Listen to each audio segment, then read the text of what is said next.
Session to order. Welcome to the 49th meeting of the Standing Committee on Industry and Technology of the House of Commons. Pursuant to our order, we are now studying Bill C-244, an act to amend the Copyright Act, diagnosis, maintenance, and repair. Today's meeting is taking place in a hybrid format pursuant to the House Order of June 23rd, 2022. We have with us today. Thanks for taking the time to join us on this Monday morning. And we have from the Agricultural Producers Association of Saskatchewan, Mr. Jan Boxall. We have from Auto Care Association, William Hanvey. Nous avons de la Fédération. We have from the Canadian Federation of Library Associations, Joshua Dickinson and Alexandra Cohn. From Intellectual Property Institute of Canada, we have Catherine Lovrix. Yeah, we have Matthew Hatfield. Et finalement, du Centre pour la... And finally, from the Public Interest Advocacy Centre, we have John Lawford. So without further ado, we will begin with your 5-minute opening statements. Mr. Boxall, Agricultural Producers Association of Saskatchewan. The floor is yours for 5 minutes. Thank you, Mr. Chair. APAS is Saskatchewan's general farm organization representing farmers and ranchers across the province. Saskatchewan farmers have the largest farm sizes in the country and need access to modern equipment to be able to grow our crops.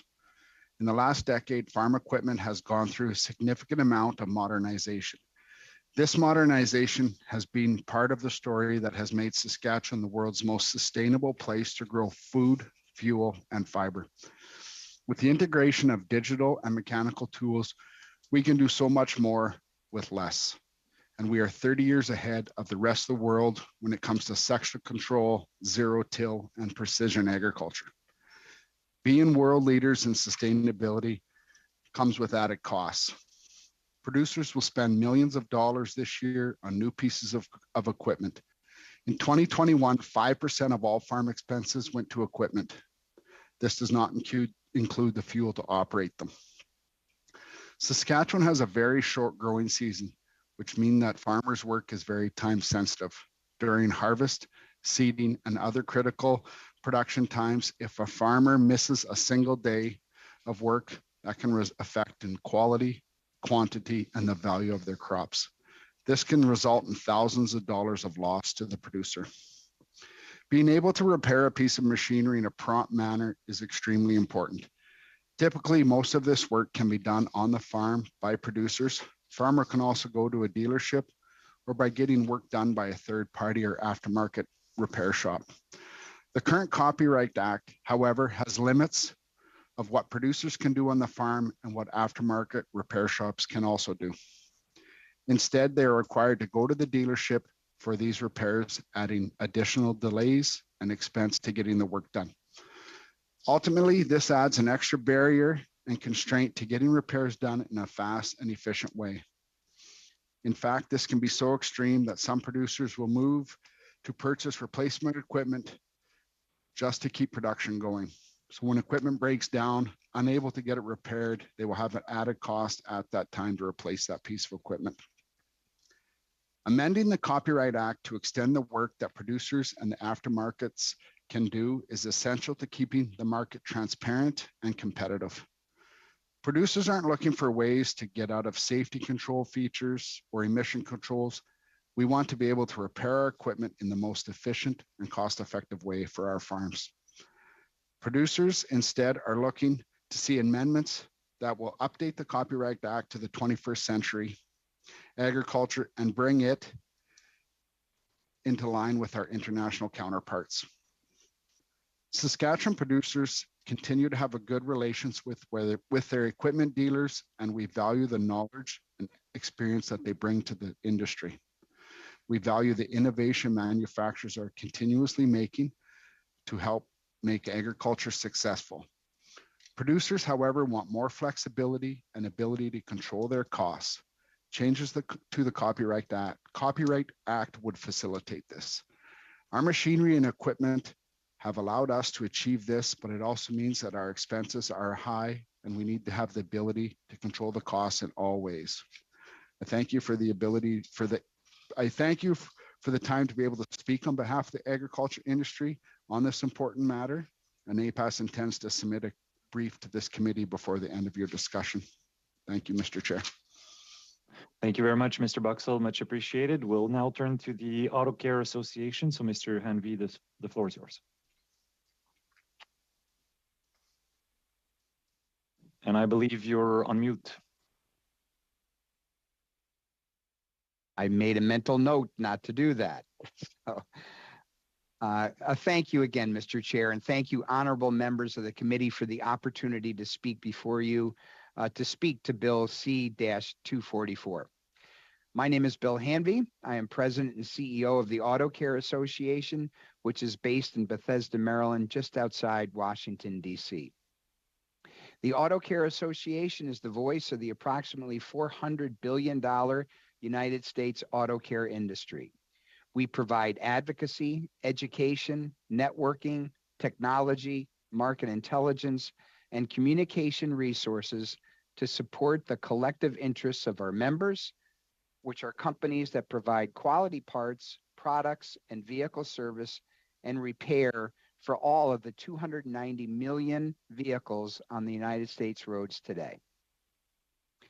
The vehicle service and repair industry is an essential service, which includes manufacturing of replacement parts, distribution networks, and service and repair shops. Around the world, our industry is responsible for keeping over 1 billion vehicles on the road in safe condition. Independent auto repair shops are in every jurisdiction and constituency worldwide. These independent shops ensure that motorists in every community, including small and remote, have reasonable and timely access to essential vehicle services.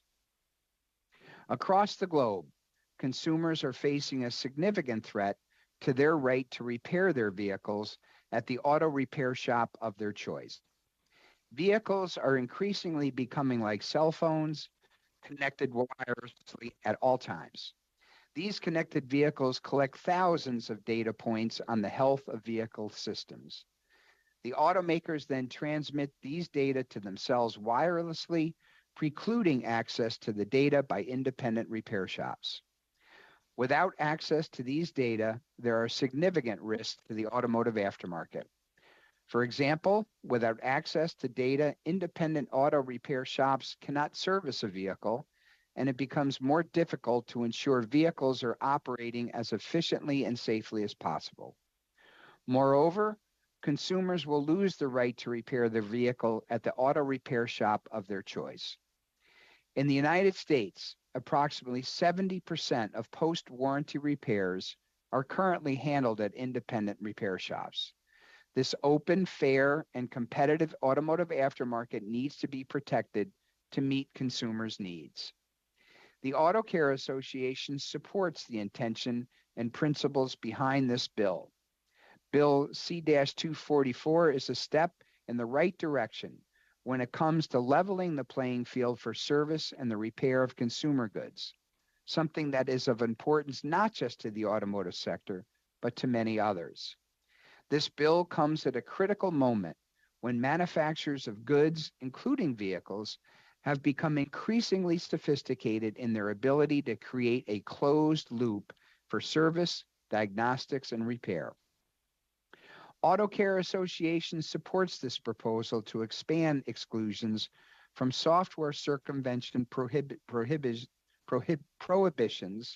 for the purpose of repairing or diagnosing a product.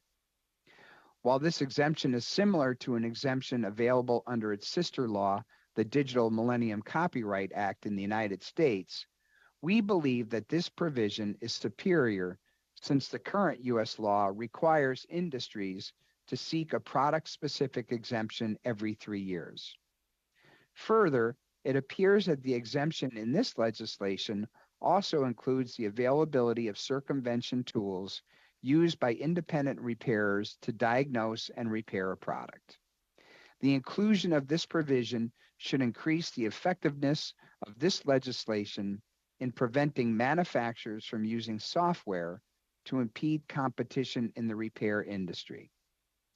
In addition, Auto Care Association recommends to legislative bodies around the globe to include unambiguous statutory language that eliminates manufacturers' ability to prevent independent shops from obtaining diagnostic, repair, or maintenance information for the purposes of legitimate repair for any devices from cell phones to farm equipment to automobiles to heavy trucks. To that end, we support the amendments discussed by our sister organization, Automotive Industries Association of Canada, otherwise known as AIA Canada. These amendments, which include parallel changes to the Competition Act, would help reinforce a manufacturer's requirement to allow access to diagnostic and repair information. The right to repair consumer goods, including motor vehicles, is necessary for a truly open, fair, and competitive automotive aftermarket to continue to exist. Right to repair is a global movement. In the state of Massachusetts, 75% of voters supported state legislation for right to repair. In March of 2021, the first ever right to repair laws in the European Union came into effect that require manufacturers to make parts and repair information for products available to third parties. And I understand that 83% of Canadians agree that automakers should be required by law to share data with independent auto repair shops. It is critical that vehicle owners and not automakers are the owners of their vehicle data. If our industry is to remain competitive, automakers should be required to provide access to this data so that consumers can continue to choose where to get their vehicle repaired. Thank you again for the opportunity to present today. I look forward to answering your questions. Merci beaucoup, Monsieur Hanvey. Thank you very much, Mr. Hanvey. And we will now go to the Canadian Federation of Library Associations, Mr. Dixon and Ms. Cohn. Thank you. Good morning, and thank you, Mr. Chair. My name is Joshua Dickinson. I'm a member of the Canadian Federation of Library Associations on the Copyright Committee and a copyright officer at the University of New Brunswick. With me here today is Alexandra Cohn, also a member of CFLA's Copyright Committee and Copyright and Digital Collections Librarian at McGill University. We greatly appreciate this opportunity to meet with you today regarding Bill C-244. The CFLA is the United National Voice of Canada's library community. We represent the interests of public, academic, school, and special libraries, and all those concerned about enhancing the quality of life for Canadians through access to knowledge and literacy. CFLA applauds the Government of Canada for the introduction of Bill C-244 and supports the right to repair. As noted in our brief, CFLA believes that additional and critical modifications are required if the legislation of technological protection measures, TPMs, is to ultimately succeed in both being balanced and technologically neutral. Libraries, archives, and museums, LAMs, believe that all Canadians should be able to circumvent TPMs for all non-infringing purposes, including the right to repair products. The right to repair should be a user right in Canada, and it is essential for preserving balance in the law. TPMs prevent our community from fulfilling our socially beneficial mandate to preserve and maintain access over time to our collections. Libraries and archives play an essential role providing access to many objects and devices that control access to information, such as printers, scanners, digitization equipment, and enable innovators with our maker spaces, tool lending libraries, and 3D printers. Our collections increasingly include software-enabled products, devices, and applications, such as ebooks, datasets, video games, computers, Wi-Fi hotspots, and more. Without a right to repair, the ability of libraries and archives to provide access to services and collections is threatened. For an example, some Canadian academic libraries purchased espresso book machines. It's print-on-demand technology. These machines were over $100,000 a piece. And as a result of licensing terms restricting repair to the physical equipment, many of these machines are now rendered useless and sold for parts because of prohibitive software licensing costs and the inability to fix or adapt software for continued use. Archives need the right to repair software-enabled products, for example, as part of their preservation activities, and in some cases to simply correctly identify their holdings. U of T libraries lost access to 55 discs of purchased case study teaching material due to obsolete file formats and a lack of documentation from proprietary software sourcing. Information professionals are concerned that once devices and software are rendered obsolete, are no longer supported, or are deemed unprofitable by a vendor, irreplaceable knowledge will be lost or made inaccessible for repairs, and modifications will not be legally made to preserve this content and access. Canadian TPM legislation goes beyond our international treaty obligations and has far-reaching and detrimental consequences for the preservation of our cultural expression. The current language distorts the intended balance of rights, increasingly stifles access and innovation, and is at odds with the principles of technological neutrality. Libraries are stewards of the cultural record and teachers of copyright protection for creators and users. Denying users' rights simply because of the medium creates a culture of copyright shell. CFLA and the entire library community understand and acknowledge the complexity of these issues related to the right to repair. We also welcome efforts to improve upon the interoperability exception in Bill C-294. We applaud the Government of Canada's attempt to find balance between the concerns of rights holders and those of users as a key goal of continuing copyright reform. The library community plays a vital role in providing Canadians access to all forms of material. This access to information is integral to ensuring Canadians are regular contributors to the economic, social, and cultural well-being of our communities. We would like to thank you once again for this opportunity, and we're happy to respond to any questions you might have. Merci beaucoup. Thank you very much. I will now recognize Catherine Lovrix of the Intellectual Property Institute of Canada.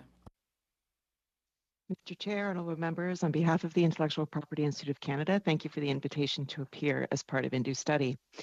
IPIC is a professional association of lawyers, patent and trademark agents practicing in all areas of intellectual property. My name is Catherine, or Cat Lovrix, and I'm here as the chair of IPIC's Copyright Committee and our subcommittee on the right to repair. IPIC recognizes the 2021 mandate letters reflect the policy objective of implementing a right to repair to extend the life of home appliances and amending the Copyright Act to allow for the repair of digital devices and systems, a pursuit that led Honourable Member Wilson Miao to table Bill C-244. We're pleased to hear the openness to amend the bill, including from MP Wilson Miao himself. IPIC's written submissions will follow and include specific proposed amendments to the bill for you to consider, which are aimed at helping the government achieve its objectives. To that end, our subcommittee focused our efforts on the specific wording of Bill C-244, considering the entire scheme of the Copyright Act, a comparison to approaches of our trading partners, as well as compliance with Canada's treaty obligations. I'll provide some highlights today. From a copyright perspective, the right to repair concerns exceptions that permit technological protection measures, or TPMs, to be circumvented. Since 1997, Canada has recognized that adequate legal protections for TPMs are indispensable to protect copyright. Since then, reliance on TPMs has become an integral... Excuse me, Madam Lovrix, if I can ask you just to slow down a little bit because the translators must be having a really hard time. Okay, sure. Just, slow down a little bit. Thank you. Okay. So since 1997, Canada has recognized that adequate legal protections for TPMs are indispensable to protect copyright. Since then, reliance on TPMs has become integral to the digital economy. Today, TPMs not only play an important role in IP protection, but they're relied on for safety and security. For example, TPMs help to ensure health, privacy, safety, and environmental standards are maintained once products are in the hands of consumers. Through various copyright treaties, Canada has not only agreed to protect TPMs, but has agreed that any exceptions to TPM protections should be very carefully crafted, supported by evidence, and focused narrowly to ensure TPMs remain effective. IPIC believes amendments are needed to comply with our treaty obligations, including the WIPO Intranet treaties and CUSMA. We are concerned with the blanket approach taken in the current bill and unintended consequences that may follow.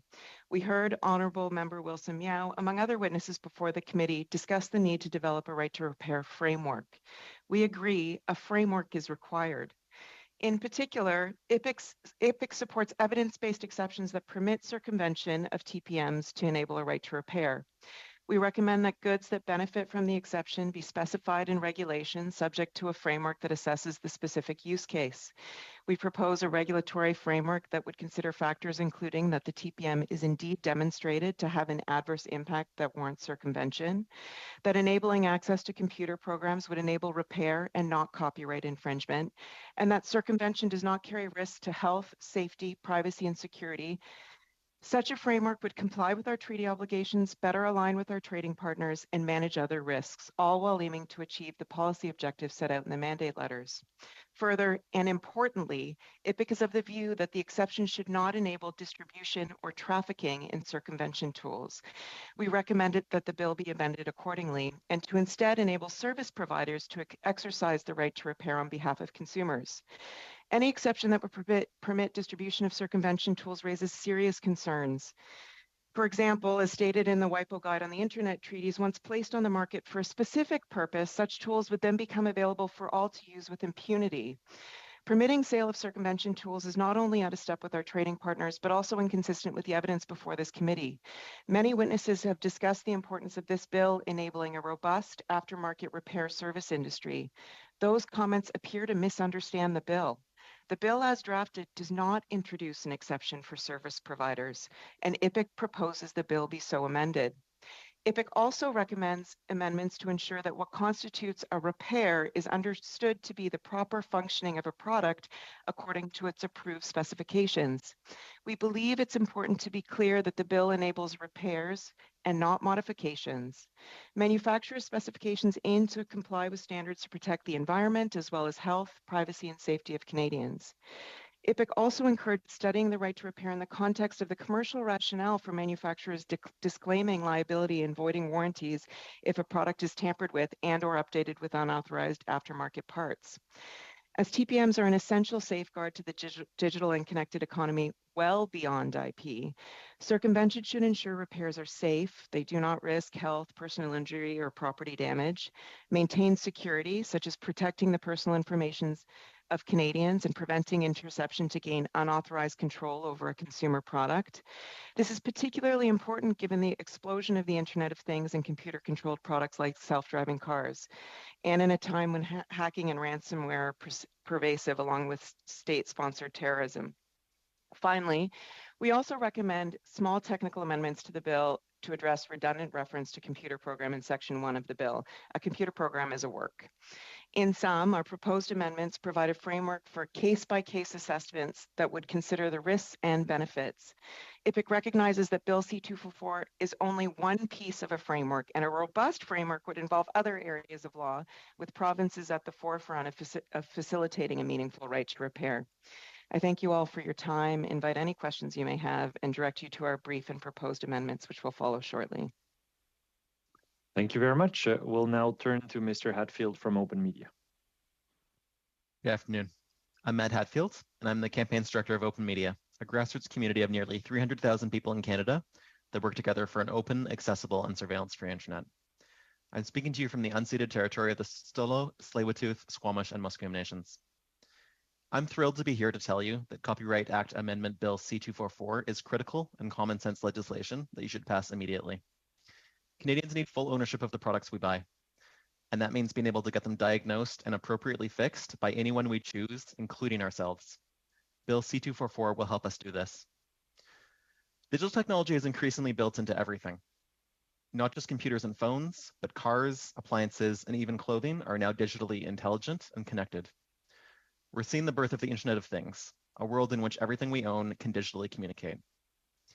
If we can make citizens and consumers the full owners and primary beneficiaries of that world, we're looking at a very exciting future. But if we allow the Internet of Things to wrest control of our possessions from us, leaving us surrounded by fridges, farming equipment, and everything else that requires constant approval from the original manufacturer's data centers to perform their basic functions, we're on the threshold of a nightmare. Sound rights reinforcing legislation like Bill C-244 will make the difference in what comes next. In the pre-digital world, producing an excellent product and selling it lots of at once was considered good business. In the digital world, a lot of companies see that as a fool's game. Why charge a one-time price when you can transform your product into a service and collect perpetual fees for the life of the consumer? Some ways of doing that are relatively benign and consumer-friendly, like most streaming services, but some are plainly unfair and parasitic. The digital locks that C-244 will prevent are a clear example of parasitic abuse of power by manufacturing companies. Digital locks force consumers out of the competitive market and into a monopoly market, in which the manufacturer sets the cost of repair parts and services. Sometimes they even lock customers into a repair market that no longer exists, as the manufacturer goes out of business or stops supporting their devices well ahead of schedule. Unsurprisingly, customers often find that repairs in the system somehow cost nearly as much as a new device and wind up buying a new product rather than repairing the otherwise functional device they have. A public survey we commissioned in 2019 showed that 76% of Canadians had thrown out a digital device that could be repaired to be fully functional due to fixable problems like dead batteries, cracked screens, or lack of security software updates. Electronic devices frequently contain rare minerals and compounds, some toxic, and represent a spiraling share of our societal waste, with an estimate that net global e-waste is growing by 3 to 4% a year. That's bad for the consumer, bad for society at large, and bad for the environment. Bad for everyone except the manufacturing company in question. Preventing a net social loss due to bad incentives is exactly the kind of problem where we need the government to intervene. Bill C-244 isn't going to get us all the way there by itself. I hope our government will also adopt the interoperability changes in Bill C-294 and introduce full right to repair legislation soon thereafter. We agree with the speakers from CFLA, who flagged the importance of archival copyright exceptions too. Big picture, it isn't enough to stop manufacturers from suing repairers or customers who break their software locks to repair our devices. Much more is needed to right the growing imbalance between what manufacturers choose to provide and what Canadians need for an affordable green future. To name just two common sense changes, I hope we will soon see an obligation for manufacturers to provide replacement parts, instructions, and software security updates for their products for a healthy 5 to 10 years after purchase, as exists in the EU. And I hope that we will see legislation requiring products display a repairability score on purchase, so that manufacturers are incentivized to compete on durability and long-term performance, not just initial price. I was privileged this year to work with the environmental nonprofit Équiterre on a deeply thoughtful report studying how to implement the right to repair in Quebec and Canada. I encourage all of you who want to see this right fully implemented to give it a close read. Open Media has collected nearly 20,000 petition signatures from our community asking you to fully legislate the right to repair. Passing C-244 is a critical and necessary step to fulfilling that request. We've been truly heartened by the level of bipartisan consensus shown around C-244. It proves the wheels of democracy continue to turn, and you, our representatives, can still come together to support measures that are plainly in the public interest. We hope to see that consensus continue moving forward on C-244 and on full right to repair legislation. Thank you, and I look forward to your questions. Thank you very much, Mr. Hatfield. And finally, we'll turn to the Public Interest Advocacy Center. Mr. Lawford, in person in Ottawa, the floor is yours. Thank you, Chair. Honorable members, my name is John Lawford. I'm Executive Director and General Counsel at PIAC. PIAC is a national not-for-profit and registered charity, and we provide legal and research services on behalf of consumers, and in particular vulnerable consumer interests concerning the provision of important public services.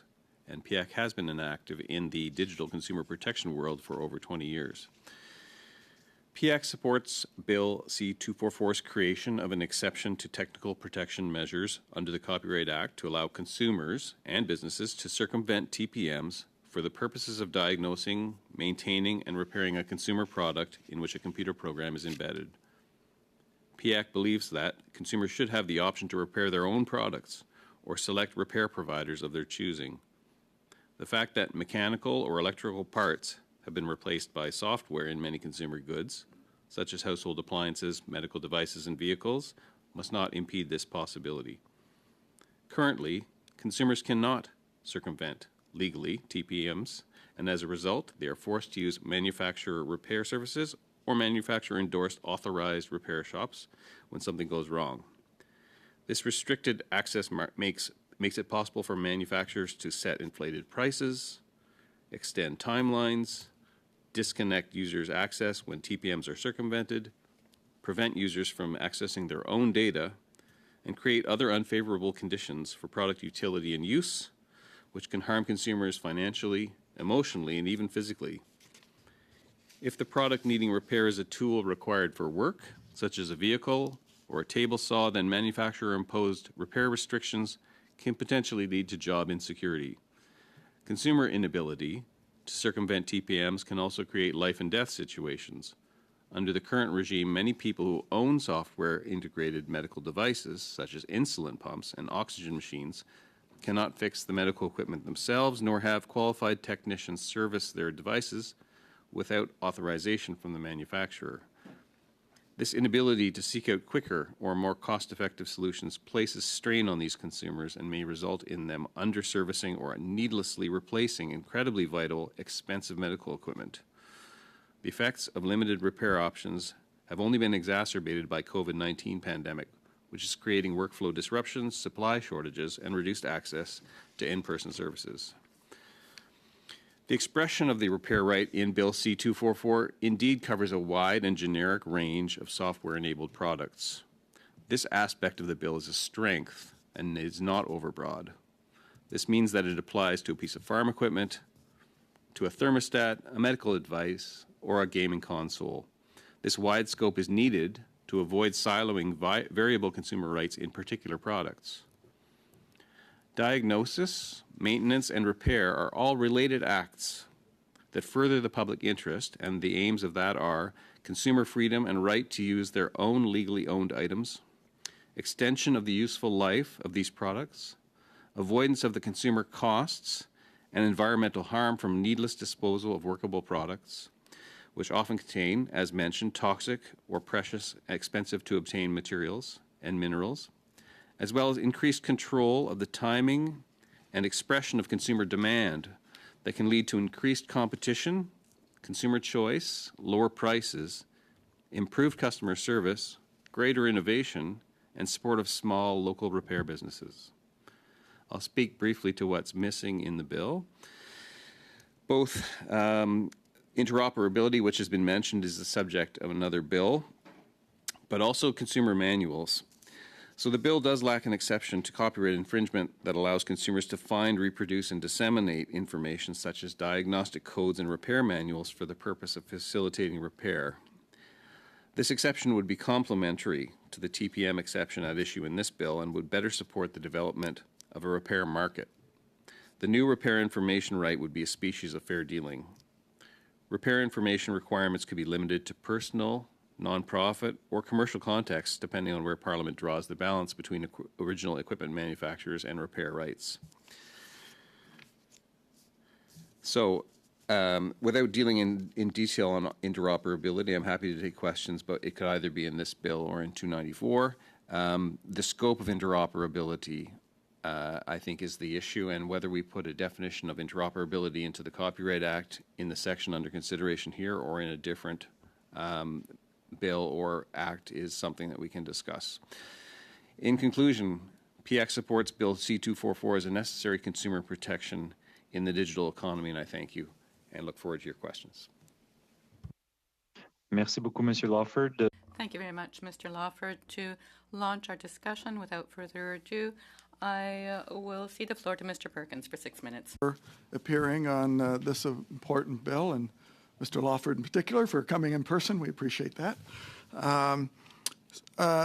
Perhaps I can start off with Mr. Boxall. I'm trying to figure out which screen to look at. Mr. Boxall, we've heard testimony here at this committee from the Equipment Manufacturers Association and a couple of other representatives of that industry that about a third of the farm equipment that comes in to for repair to dealerships and to repair shops has had alterations actually done to it. So the owner of it is actually, or somebody for the owner, has already gone out and altered it. And that's because the repair manuals, the codes, all of those, that equipment is available to for farm equipment, as I understand it, and it's a modest price to buy a diagnostic tool.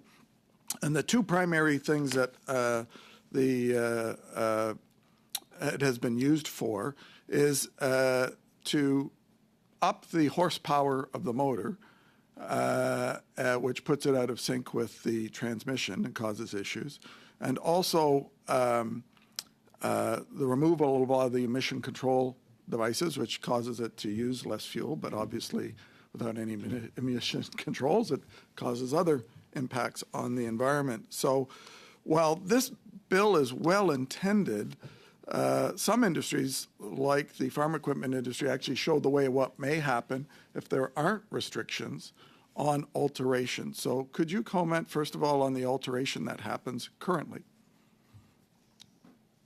Sure. I think there probably is some alterations done when it comes to, some of the emission stuff. And it is because from my experience on my own farm, they give lots of trouble.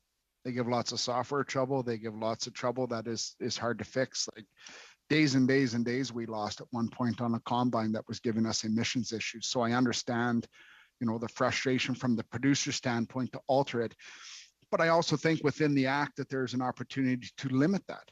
Like, we're not asking for us to be able to increase horsepower or to reduce emissions, but to do simple diagnostic when we have fault codes and when we have issues, we should be able to do that on our own.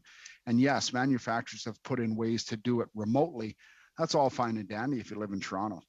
It doesn't work too good in rural Saskatchewan where we don't have internet or cell phone service for these dealers to dial in to see what is wrong to our equipment. So giving the producer or third party, local people, the opportunity to do that is great. And yeah, do I believe we can put some limits in there when it comes to horsepower and modifying the equipment that would void the warranty? Absolutely. But simple diagnostic of and maintenance of that equipment should be available to whoever wishes to have it. Ms. Lovrix, perhaps I get a comment. Like the question I have for it is that obviously the repair, having the right to repair now allows individuals to alter equipment through the current technology that's available. So that's a problem. And in terms of not only warranties, but what may happen if you're into autonomous vehicles and other issues. Could you explain to me what that might do to innovation if that kind of proprietary technology is available to anyone who wants to use it or access it? Well, I think there's a natural concern surrounding disclosure to the extent that this bill may result in confidential information being disclosed in a way that is unfettered. There's a natural concern when it comes to innovation, but I don't know that that's a concern uniformly across the board. The position that what IPIC is proposing is that there be a framework developed to address those types of concerns specifically. I think the main concern that we have with respect to what we've heard before the committee and with respect to the bill is it takes a one-size-fits-all approach. And in our view, a one-size-fits-all approach isn't appropriate. Different products raise different concerns, including on the innovation front. And to the extent that the bill can be amended to develop a framework that weighs the risks and benefits for specific use cases, that's what we would encourage. And one of those considerations would be the impact on innovation. And to be clear, part of our proposal as well recognizes that copyright is only one part of a framework. To the extent that the goal is really to achieve a meaningful right to repair, the expectation we have as sort of an IP community is that there would be other legislative amendments that would come forward in other areas of law, and the province likely would be involved. If we look at what's happened in other jurisdictions, for example, the EU right to repair standards provide that manufacturers will have to supply spare parts for certain household appliances for up to 10 years, and only professional repairers will be supported. And so to the extent that we're looking at a framework, many of the concerns, including related to innovation, can be addressed as part and parcel of that, of a meaningful framework. Mr. Lawford, I think you were suggesting, though, there need to be a few more, perhaps some fence posts put around or more definition put into this act in some of these areas, that this was a starting point, but there's some areas such as we've just talked about that we should avoid allowing to happen or protect against. Could you add a little more to that? I was referring in those somewhat disjointed remarks at the end to the interoperability, because interoperability means different things. Interoperable to the extent to do what? I'm saying interoperable to the extent to make repairs. I hear the corporate side saying they don't want people to mod their equipment, and that might affect innovation. I don't know, it might spur innovation, but in any case, all we're here asking for is the ability of consumers for mass market products to be able to fix them at third-party, not necessarily authorized shops, because it's most consumer items are low value and high volume, and something like a cracked screen on an iPhone, there's no reason why that should be something that has to be done at the Apple iStore for $580. It can be done much more cheaply with parts that are just as good somewhere else. So the other parameters that we're talking about, there's another model. You could go a whole full framework, send this back to the department and say, give us a full framework and see what other acts it affects. But at the moment, our experience has been when you get an opportunity to discuss this software lock, if you will, you should take it off when you can. I mean, we had this debate when the Copyright Act was passed last time, and there were comments then from consumer groups that we'll be back for right to repair, and here we are. Mr. Chair, do I have any time left? Yes, I'm sorry, Mr. Perkins, that's all the time you had. We'll now turn to Mr. Dung for 6 minutes. Thank you very much, Chair, and I want to thank all the witnesses for coming today, and virtually and also in person. I'm going to start my question with Mr. Lawford and then Mr. Hatfield. The Competition Bureau has noted that the Competition Act enforcement could complement a right to repair exception under the Copyright Act, as proposed by Bill C-244, in promoting competitions in product repair markets. To your knowledge, has the Competition Bureau conducted any investigation related to the right to repair? And if so, what was the outcome? Start with Mr. Lawford. I'll start because I don't know. Okay. And I'll pass it to Matt. I hope he knows. Matt? I mean, not to my knowledge. The Competition Bureau has a lot of limitations on their ability to do proactive study under the current Competition Act. And I think that's something we are separately advocating for them to have more power to be able to look at these broad consumer problems. They have a lot of trouble doing that currently. Okay. Matt, since you're on the screen, I went through the survey you've done. It's quite extensive. Thank you very much for doing that. I noticed that over 50% of Canadians said that they have tried to repair their devices or equipment, but they found the repair was too expensive or it was not possible. How would this bill 244 begin to help that problem for consumers? So a question people have been talking about here this morning is about the broadness of this bill, the fact that it's sort of a broad exemption. And I think that's a really important part of it. The reality of the situation is that manufacturers are finding a lot of different ways of throwing obstacles in the way of consumers when we want to do this. And so having a broad exception is a really important approach to having sort of a broad right to act here. In a pre-digital world, I don't think we'd ever be sitting here talking about should people have a basic right to repair their devices the way they want. I don't think it should be any different here. It's only because software has enabled manufacturers to push back against consumers and to sort of take away a lot of our ownership of our devices that we're here today. And this bill helps redress that. You're absolutely right. This bill does cover a very broad range of products, actually. So we've heard a lot of concerns from different industries talking about warranty as a major concern, and if consumers tamper with it, their device may void the warranty. I want your comment on that. And the other issue is safety. safety both during the process of repairing it, and as far as the medical devices go, that if it's not being done properly, it may not be as accurate, which many life and death situation may depend on it. So I would like your comment on this, and perhaps Mr. Lawford afterwards. Yeah, I mean, there's certainly a lot of different use cases, some of which may raise safety concerns, as you mentioned. I think we are open to some modification of the text just to further clarify some of the cases that could come up. To be clear, this is for repair purposes. To be clear that potentially for some categories of devices, repair needs to be done to a certain standard, like what you're talking about in emergency situations. But the current limitations on the right to repair cut in both directions, right? So during the pandemic, we had instances of breathing devices that couldn't be repaired by any manufacturer in the time available, couldn't be repaired by local staff in the hospitals affected. And that also raised a very serious safety concern for people. So I don't think we should interpret safety as only being a problem that benefits manufacturers here. And quick comments on the warranty concern?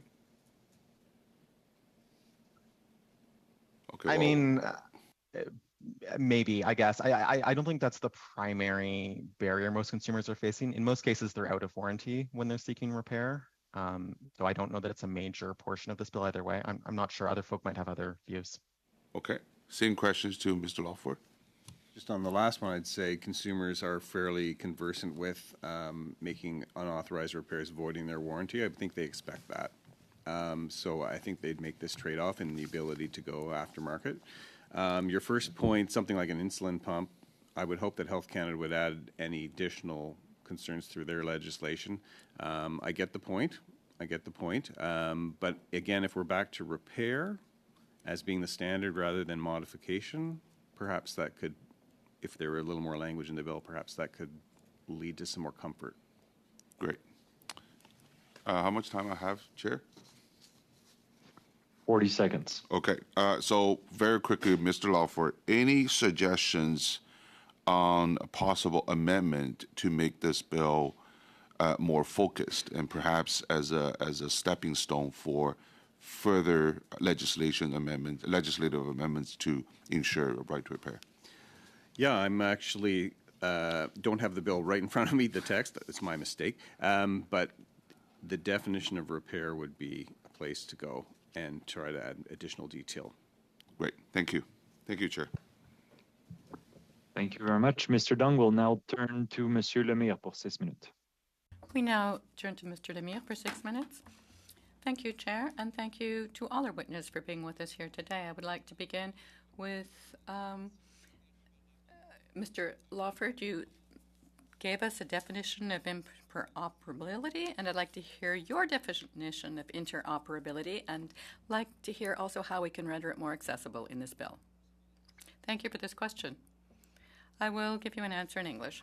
To a paper which I'll provide the committee, which is called "If a Machine Could Talk, We Would Not Understand It." And it's from Anthony Roseborough. He discusses the fact that a definition has to be contextual. I won't go into it, but effectively what he was saying was, as I said in my remarks, interoperable for what purpose? If it's for the purpose of repairing the item, then you need as much interoperability and data as is necessary to repair the item. If it's for something else, then you need a different definition. And I think we get hung up on what interoperability is referring to. So the bill that we're currently studying does provide us with an interesting basis to discuss interoperability, but does it push far enough? Do you have any suggestions as to how we could go even further on this for us when we come to studying this? I hesitate to provide you with the wording that I would suggest, so perhaps I could provide you with that afterwards in writing. But again, the study that I just mentioned does provide some ideas for that. Very good, then we will be happy to consult it. Mr. Hatfield, open media is often in the forefront of matters concerning open data and public access to data, in particular with regard to what consumers have to pay to access data. Do you have an opinion about interoperability? An opinion on that, and how we could improve that in this bill? How could we push this further down the road for consumers? Question. I think in general, I will defer the interoperability discussion to both the C294 discussion and also looking at our Competition Act and Privacy Act for that matter, C27. Big picture around interoperability, many digitally savvy companies are locking their consumers within walled gardens. It's as many people on Twitter know these days, it can be very hard to leave a company once they get you locked in, no matter how you feel about that company. So in general, we want to see our government passing legislation that gives consumers real ownership of our data, makes it easy for us to see our data, to take our data out of a system, put it into another system, and really facilitate that transfer, because people don't have the options they deserve in terms of who to do business with anymore. A lot of us are locked into commercial relationships we are not satisfied by. Quelles sont les conséquences actuellement? What are the results at present of not taking action? What's the status quo if we don't carry C244? What would the consumer face in the marketplace?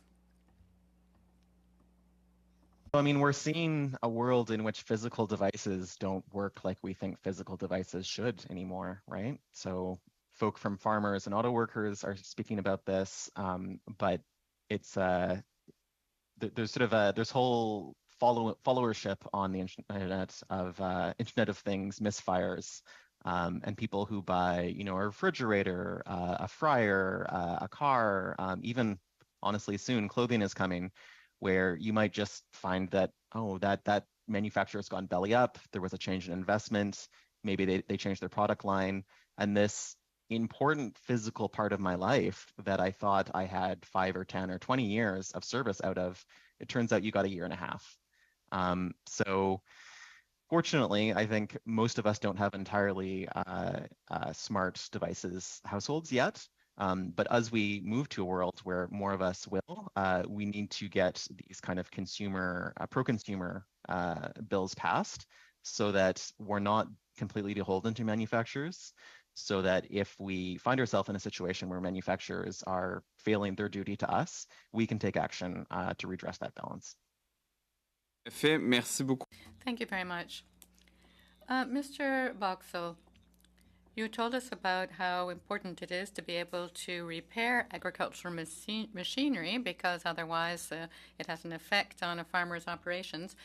Now, those who would like to ensure that this bill protect markets, if I can put it that way, a repair market in the rural situation. Is it possible these days, given that there are fewer resources and materials and even labor shortage, is it still possible to offer full servicing in the regions, in rural areas, for farm machinery, to get it repaired, I mean? Or does one have to really be able to repair machines oneself, be creative in order to remain fully efficient and not lose work days? And I think that's absolutely it. I think as we, as the dealership network becomes bigger, right? So individual dealers owning more dealerships across, they close some. So areas become underserviced. And that is exactly why we're here today, is to present the fact that we don't have the dealer network necessarily that we used to have to support the equipment in those remote and rural areas. So we need to be able to do it ourselves, or we need to be able to allow third-party people to do it for us. So they need to have the access to that, to the, the software and the computers that they need to do it. When you start buying $1 million combine, that's what a combine costs right now, is $1 million plus. And you're going to tell me that we don't have the ability to fix that ourselves after we spent $1 million? Something wrong with the system. So I think we need to fix that. Tout à fait. Merci beaucoup. Yes, indeed. Thank you very much. Merci, Monsieur Lemire. Thank you, Mr. Lemire. Mr. Massé, The floor is yours. Thank you, Mr. Chair, and thank you to all our witnesses here.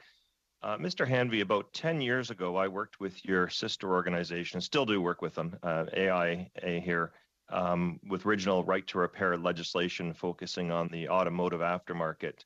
Since that time, there's been subsequent bills that have come forth. I have another one. And what it led to was it passed first reading in the House of Commons. We got to committee, and then it was going to go for a final vote. But then the automakers at that time, the OEMs, decided that they could live with a voluntary agreement. The Aftermarket Association said, fine, we'll try that first. We knew that there was a major hole with regards to the digitalization of vehicles coming up, but it's voluntary. And so Tesla's opted out now, and there's been ups and downs. Just curious what's happening in the United States right now and your thoughts about mandatory versus voluntary. I've proposed new legislation to make it mandatory because we just can't keep fooling around like this. Exactly. And the voluntary agreement that was reached in Canada and the United States, we signed a memorandum of understanding with the automakers in 2013.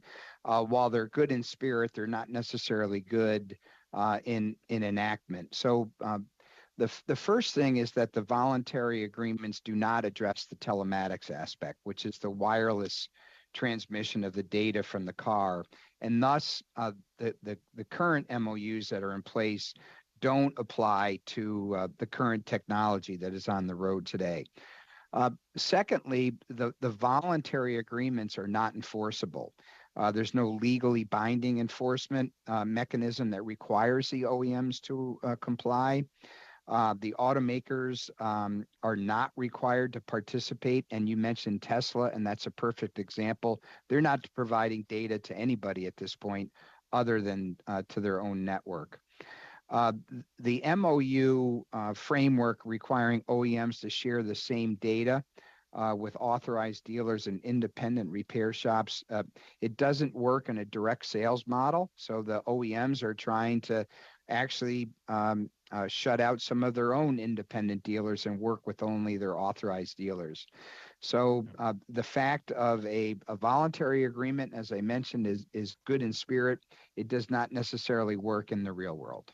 Yeah, and it's like a dog's breakfast over here with the OEMs. Right. Some are really good, others are not, and it becomes like a carrot and stick approach. If you don't have a stick, then you're just feeding a carrot, and that's what Tesla is doing right now.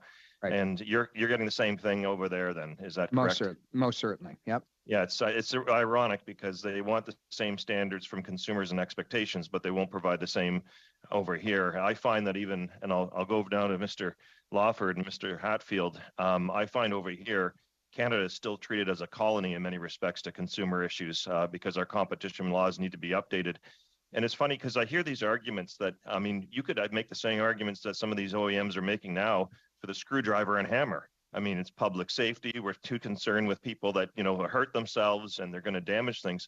So to Mr. Hatfield and to Mr. Lawford, isn't there also a little bit of room here for innovation and ingenuity? I guess what I'm worried about, our culture in North America is about fixing things that we buy. And this is a cultural shift as well as it is a structural one in the economy, because if we can't go back to where we were as purchasers that are allowed to actually do things with stuff that we buy, then we've actually shifted our culture. So Mr. Hatfield and Mr. Lawford. Well, that's exactly right. I think you need to look at the incentives here and what kind of system that produces. So our colleague, Ms. Loverick here, is concerned about overly broad consumer rights that could be used outside of repair purposes. So maybe there's an opportunity to tighten a little bit of the language to be very clear that we're talking about repair here. But we also need to not give manufacturers an overly broad opportunity to deny access to consumers and to our repair agents. And we now know across a very broad range of sectors that many of them will choose to freeze people out of basic reasonable repair rights in telecommunications, in autos, in farm equipment. And the more that these sort of digital technologies enable software lockouts in more and more devices, the more broadly this will affect our culture. And the more consumers will find ourselves surrounded by things that we don't really control and have no ability to step in and take the action we need to around. And to Mr. Lawford, real quickly, like we can get a balance here without becoming a so-called a rogue state. Is that not correct? Yes, I think we can get it. I don't think we're being a rogue state at all to give consumers a repair right. It's being brought forward in New York State. It's already in Massachusetts and a number of other states in the United States. So this debate is happening actively there. I'd also just say that also privacy has been cited against this repair right. And consumers have the right to look at their own data in medical, and that's very sensitive. They have the right to have their own credit report, and that's very sensitive information, and their own calling records from their own telecommunication service providers. So getting their own information on their own devices seems to me to be in the same ballpark. So don't use privacy against this. Thank you. I'm out of time, Mr. Chair. I think I am. You're almost out, but thank you, Mr. Massé. We'll have the chance to get back to you a little later on. We'll now turn to Mr. Viss for 5 minutes.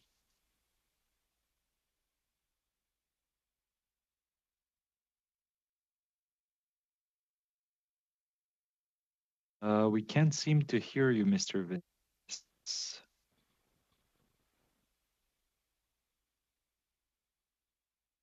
Can you hear me now?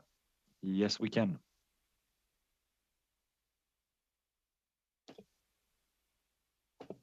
Thank you. To Madame, sorry, having technical problems here. To Madame Lovrix, you mentioned the ability of this law to be in compliance with Canada's agreement with Canada and Mexico. A diagnostic maintenance or repair exception does not appear in the list of technological protection measure exemptions permitted under the Canada-United States-Mexico agreement. CUSMA would allow Canada to adopt further exemptions, but only for non-infringing uses of specific classes of works. And if an actual or likely adverse impact on those infringing uses is demonstrated by substantial evidence in a legislative context. You mentioned, according to your opinion, that Bill C-44 right now doesn't necessarily pass the test, and we might be liable to certain challenges by our trading partners if this legislation is passed. Is that correct? That's correct. So 20.664H of CUSMA provides that exceptions and limitations must be based on an actual or likely adverse impact on non-infringing uses having been demonstrated by substantial evidence. And as it currently stands, the bill would apply to any product without qualification. And so in our view, a product-specific approach is appropriate under CUSMA.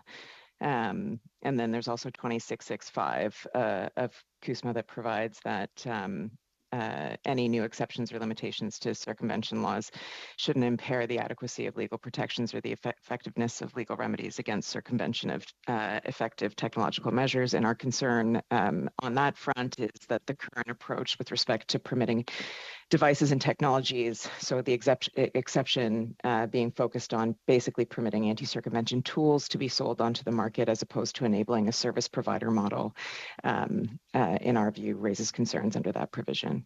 Okay, in your opening remarks. Mr. Viss, I'm sorry to interrupt. It appears you don't have your headset mic selected.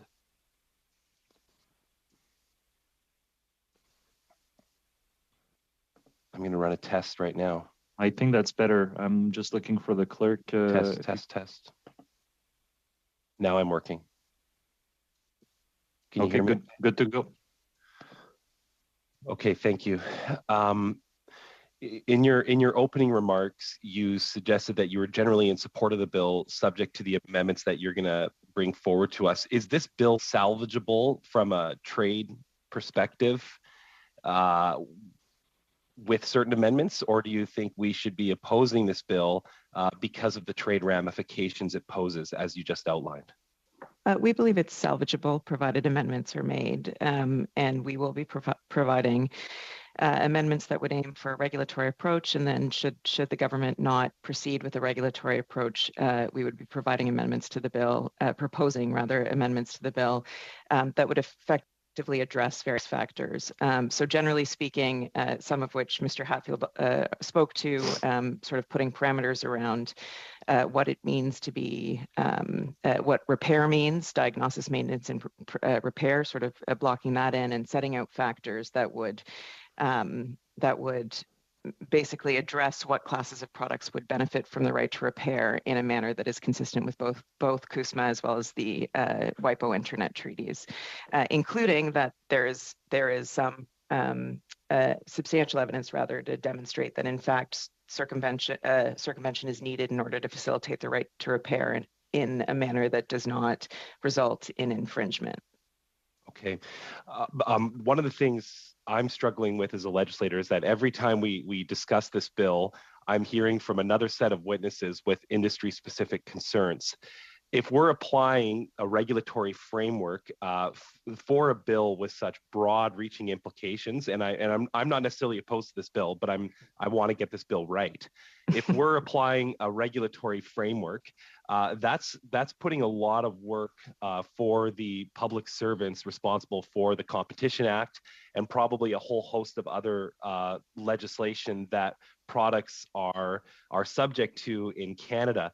Based on your legal experience, what type of time frame would the government need to actually implement a regulatory framework to protect the right to repair if indeed we go down that path?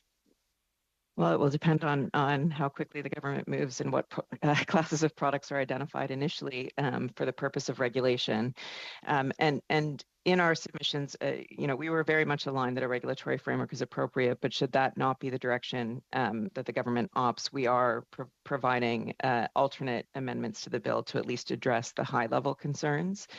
And the other thing, just to mention in terms of a framework, is that the Copyright Act is not a full solution. And we agree with Minister Wilson Miao when he made comments related to this is just one piece of the puzzle. And I think one of the other misapprehensions that we're hearing here is that this will somehow force a handshake, and in fact it won't. The current approach under the bill, which is a major concern, is that it will enable a market to basically hack and create circumvention tools that will not necessarily be provided by the manufacturers. And I think that the goal here is to facilitate a service industry that will enable the right to repair, and then to look to other forms of regulation in order to support that right to repair in a meaningful way. Okay. Mr. Chair, is Mr. Miao present in the meeting by any chance? No, he is not. Okay, because I really wish he would have been here, because this is essential discussion for his bill, and I don't know why he wouldn't be present for the most consequential thing he'll likely be doing ever as a parliamentarian. That's unfortunate. I'd love to share my time with him so he could respond to that, but unfortunately he's not here. Maybe we could invite him to attend future meetings.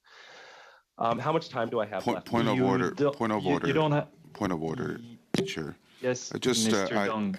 I have a lot of respect for Mr. Viss. I just wonder, because I don't think this was ever brought up, if we have the same order here, standing order here, that not to comment or mention. No, there is none. Come on, Mr. Dong. No, I'm working well with Mr. Miao on this bill. I want to get it right. Mr. Viss and Mr. Dong, I don't think we do have the same standing order as in the House, but in any respect, Mr. MP Miao has testified before this committee, and I can assure you, Mr. Viss, I'm pretty sure he's listening intently to the testimonies because he cares greatly about this bill and getting it right, as you do too.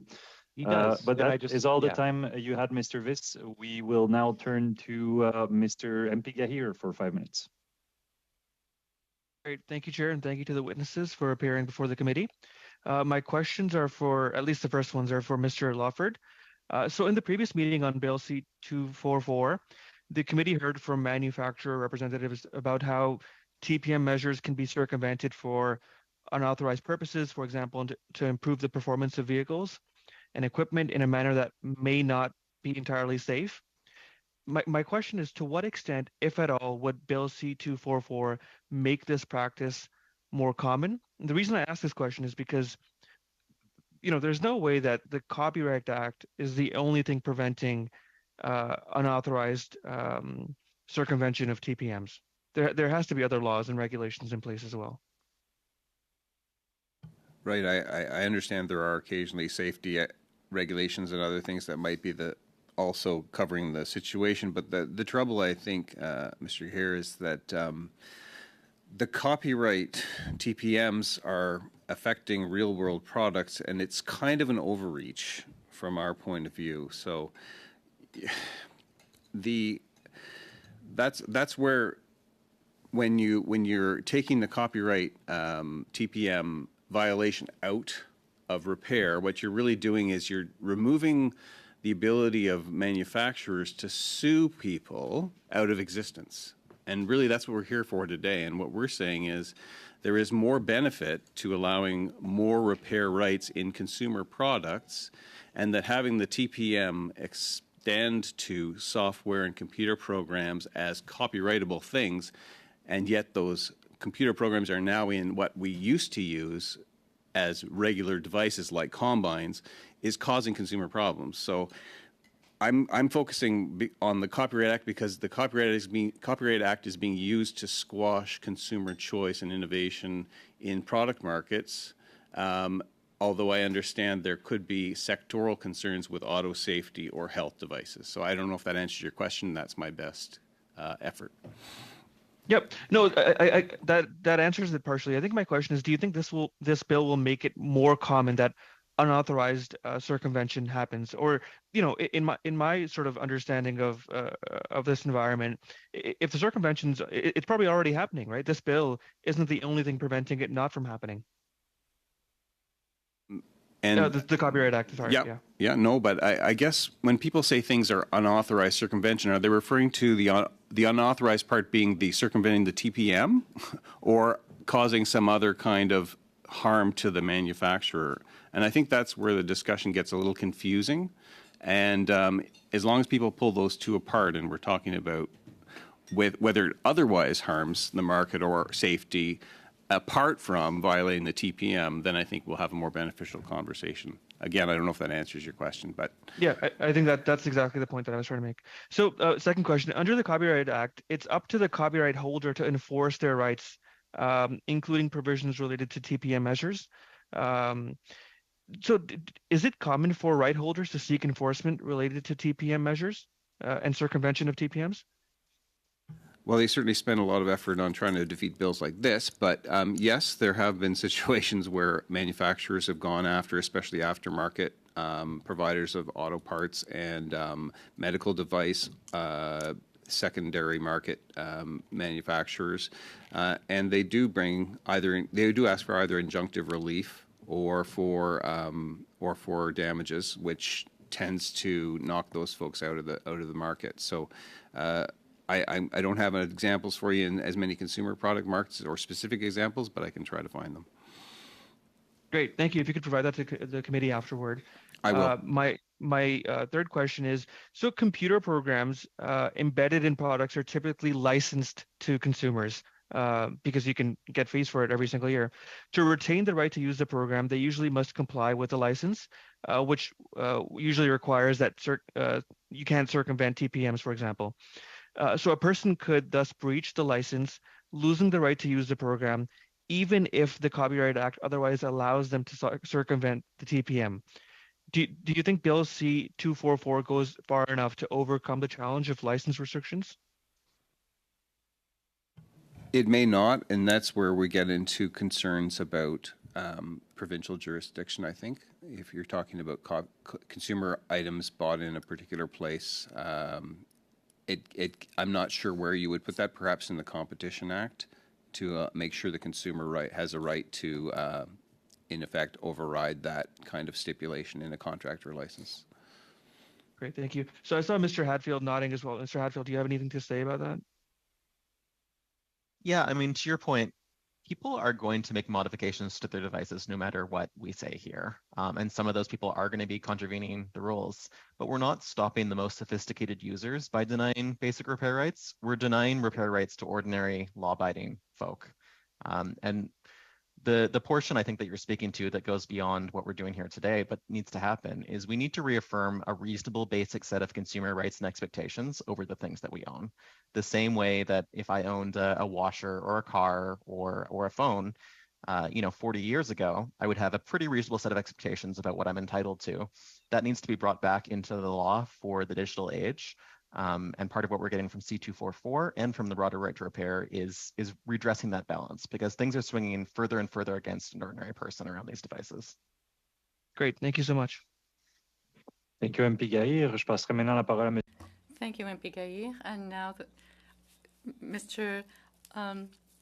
Lemire, you have the floor. I would like to pick up on what Mr. Hatfield has just mentioned, and also on what my colleague MP Massey was discussing about the general context that this is occurring in. I also see here an opportunity to think further about the Copyright Act. Should it be reviewed in depth at this point? I'd like to hear you on that, Mr. Hatfield. And unfortunately, some things that are happening to it right now are, in our view, a disaster for consumers. The extension of copyright from a default of 50 years to 70 is a really bad thing for ordinary people. It would be well past time for us to look at the Act more generally and see where it is or is not serving its purposes, because without a general interest lens on it, the Act tends to be abused by companies further and further to disadvantage consumers. Yes, indeed, and it is a parliamentary obligation to look into these sorts of things. I'd like to hear you on this as well, Mr. Lawford. Bien sûr, mais Yes, we should look into it, into the Copyright Act, but I believe that there's a statutory review every 5 years. Yes, but given that we haven't actually picked up on that obligation for a while, I think this might be the right time to do so. There are a number of concerns, and consumers are running into a number of problems given the current version of the Copyright Act, including technical problems such as those we're discussing today. Ms. Lovrix, do you have an opinion about the overall nature of the Copyright Act? A review every 5 years opens up the entire Act for review. The last review, or the reports from the committees, were issued in 2019. I'm not sure what the current timing is, but I would expect it would be relatively soon that there would be a call for the next 5-year review. Tout à fait. Yes, indeed. Well, given that I have already overshot my time, I did last time, I will stop here. Thank you, Mr. Lemire. Mr. Massey. Thank you, Mr. Chair. I was actually here on that committee. We went across Canada, and there's a lot of material in there if anybody wants to spend the next month going over it. And we traveled across Canada, and it was extensively discussed. And Mr. Lemire has got a good point. Maybe we should get an update at some point. Madam Lovrix, I want to give you an opportunity to respond.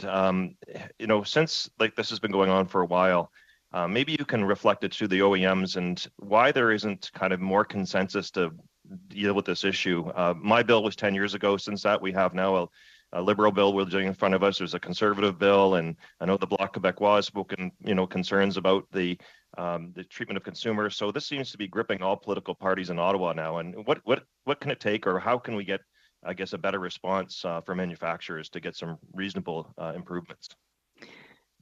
Again, I think the Copyright Act may not actually be the mechanism that will achieve that. The reality is the Copyright Act deals with deals with rules against circumvention of TPMs, things like Bill C-231, which is an act to amend the Competition Act, and focuses on making diagnostic information available as well as diagnostic tools. Or if you look to the U.S.,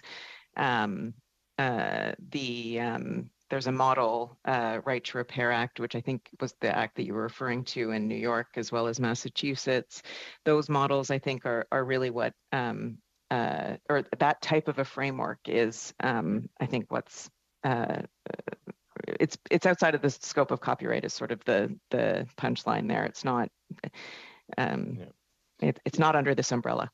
Okay. Yeah, no, that's helpful. And here's what my concern is, those are good examples, is that 2 other states are doing their own thing. And what are we going to do? Have every province in Canada do their own thing, have other, 49 states do their thing.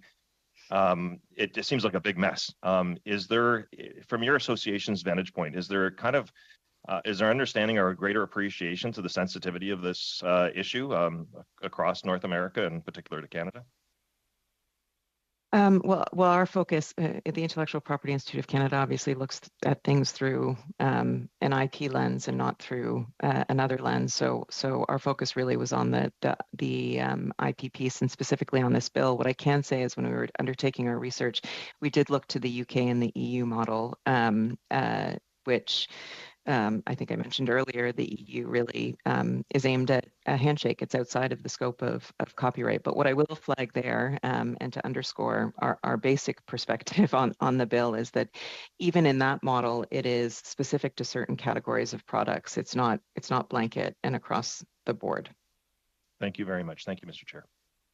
Merci, Monsieur Massé. Thank you, Mr. Massé.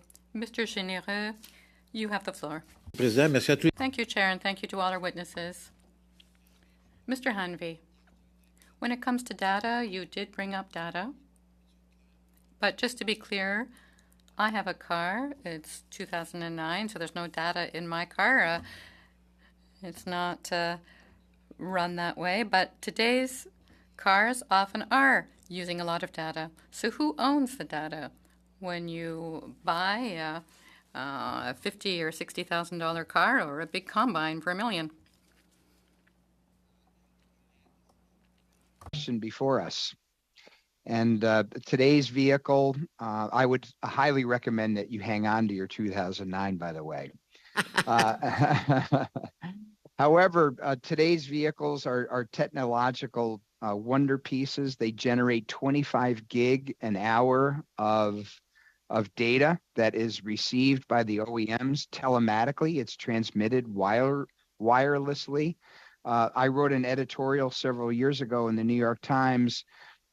Your vehicle knows how much weight you've gained. And even data points of when you sit on your seat is a scale in order to properly moderate the airbag deployment. That type of data is transmitted back to the original equipment manufacturers, unbeknownst to the consumers. And there's really two issues at play here. We are advocating for the consumer to be able to choose where their vehicle is being repaired by having the independent repair shop access repair and diagnostic data. And then secondly is the awareness of the consumer of that data that could be potentially be sold by the automakers unbeknownst to the consumers. So who owns the data? Right now, the consumer does not have a say in terms of where that data goes. So I would ultimately say at this point, from an automotive perspective, that telematic data is very much owned by the original equipment manufacturer. J'ai vu un reportage il y a pas longtemps. I saw media coverage recently, a car owner in Quebec who had sold his car that wound up in the United States for one reason or another, and the journalist is interviewing the vehicle owner and has also interviewed the new owner. And from Quebec, the first owner was able to open the car, to unlock it, and start it at a distance down in the United States.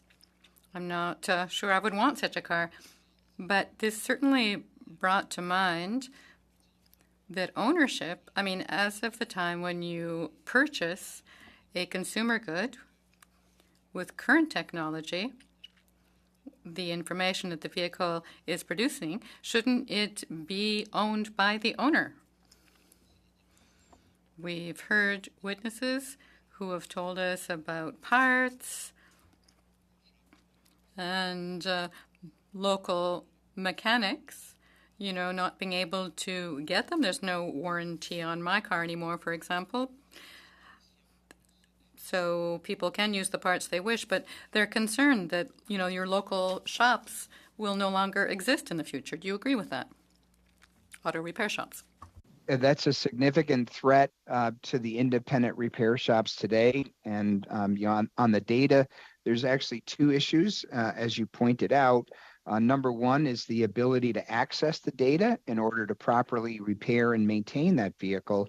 And then there's a second issue about software or parts utilizing software that are specific to that vehicle itself. So in other words, will you be able to put in a replacement part that is code associated with it into a vehicle that the OEMs would not approve? So it would actually reject that part, even though that part may be made by the same supplier. But if the OEMs don't allow that access with that coded part to be put on, it would in fact be it would be almost like an organ rejection for an organ transplant. So there are two things going on: the access of the data, and secondly, of part specifics that are coded to the specific automobile. Alors, avec le projet de loi, So, with this bill, the way it's drawn up now, the wording in it now, do you see any advantage? Will the way things are going now be corrected? What's your view of the bill based on what you've just said? View in many ways addresses some of the underlying issues that we as an industry have been advocating on behalf of the consumer for a very long time.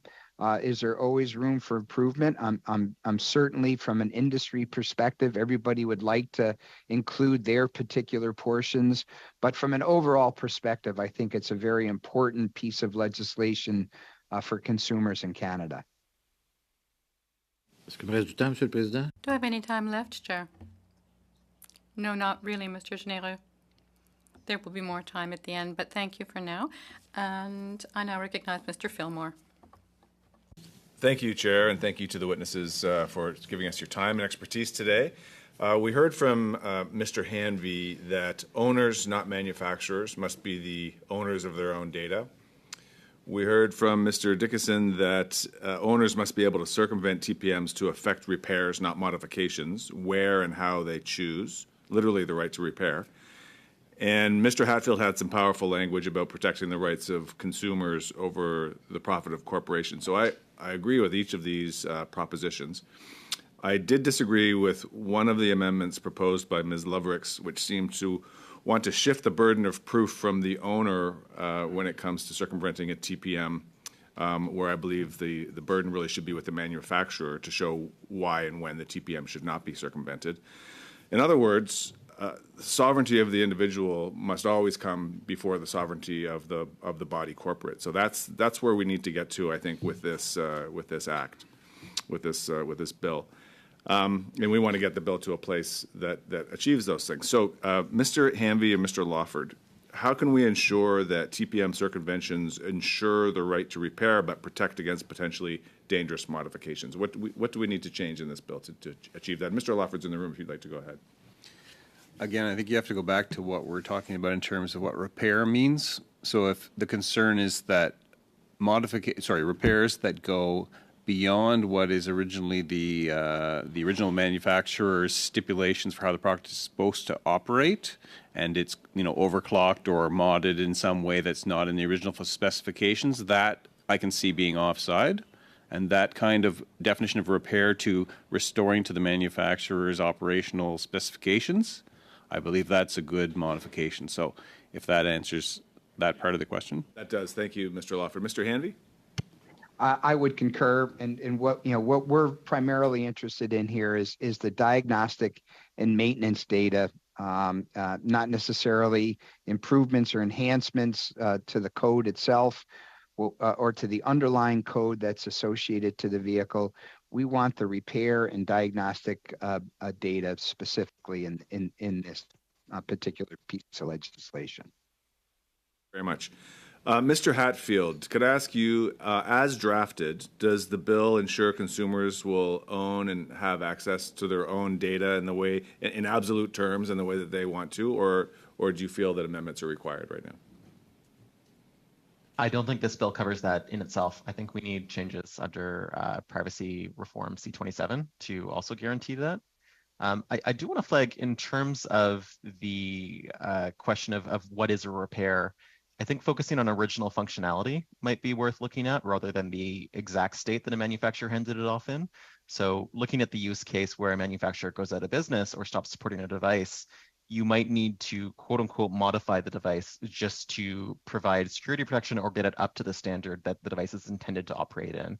We should be looking at the consumer's relationship to the device and making sure that looks more or less the same, not necessarily the manufacturer's code.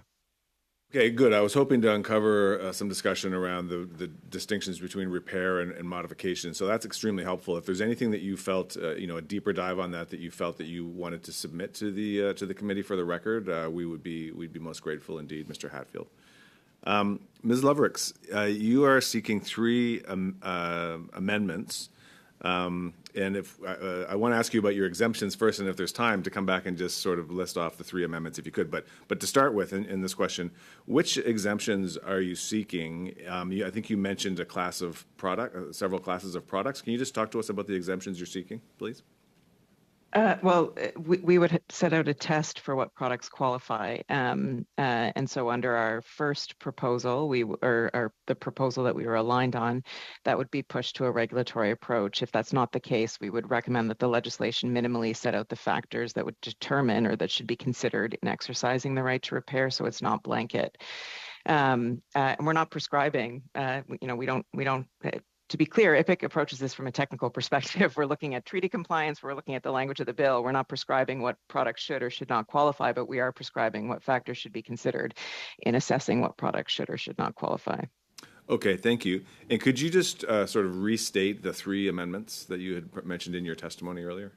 Yeah, and we will be following up with a brief that encloses the amendments. But the first, from a 30,000-foot level, is to put parameters surrounding what it means to repair. The approach that the committee aligned on was approved specifications, so original or any changes to those specifications authorized for a particular product, as opposed to a focus on functionality.